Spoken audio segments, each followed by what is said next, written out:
Devoción matutina para damas. Hija mía, no tengas miedo. Buenos días, estimada amiga y hermana. Este lunes 30 de octubre el matinal se titula Era ciego y ahora veo. Meditaremos en el texto que se encuentra en Juan 9:31. Y sabemos que Dios no oye a los pecadores, pero si alguno es temeroso de Dios y hace su voluntad, a ese oye. Los gobernantes del templo no pudieron invalidar el milagro de sanidad del hombre ciego en la entrevista con los padres, así que volvieron a hablar con él para confundirlo con preguntas a fin de que se contradijera. Exigieron que declarara que no honraba a Dios y confesaba que un transgresor del reposo sabático había hecho el milagro. El ciego no vio a Jesús y no podía reconocerlo, pero su confesión tenía una evidencia irrefutable. Habiendo sido ciego, ahora veo. Eso lo pueden leer en Juan 9:25. Su valiente defensa desenmascaró la ignorancia y la ceguera elegida por los judíos.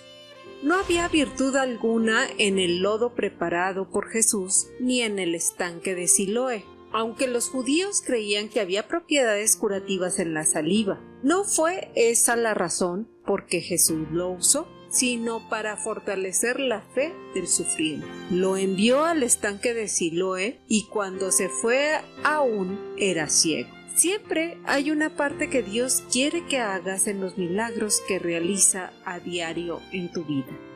La defensa del ciego sanado era loable. Había vivido esclavizado con la idea de que estaba siendo castigado por el pecado de sus padres y guardaba resentimiento hacia ellos. Por su culpa, creía él, vivía una vida sin propósito. Pero la sanidad transformó y aclaró todo. No era culpable de su enfermedad, tampoco eran culpables sus padres. Dios había contestado y esto acabó con la farsa que había vivido. Dios sí oye a los pecadores.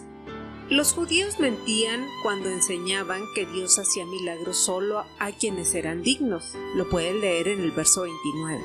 Dios había hecho el más grande milagro en su vida. En su defensa, incluyó que obedecía y temía a Dios. Los años de ceguera habían transformado su jerarquía de valores. No le importó una expulsión de 30 días de la sinagoga. ¿Qué podía importar una expulsión temporal del templo a un hombre que había pasado su vida como mendigo? Había experimentado la sanidad que lo libraba de toda culpa.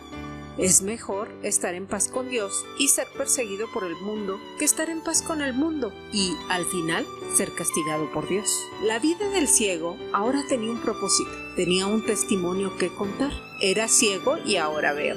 Aunque físicamente era el mismo, su vida era otra. Había sido transformada, su ceguera congénita y espiritual había terminado y ahora se gozaba en confesar el doble milagro. Amiga, ruega a Dios que abra tus ojos para que encuentres el propósito de tu vida. Y recuerda, el propósito de tu vida está ligado al propósito de Dios. Él quiere darte libertad en este mundo y darte la vida eterna en el venidero. Que Dios te bendiga y te guarde en este maravilloso inicio de labores.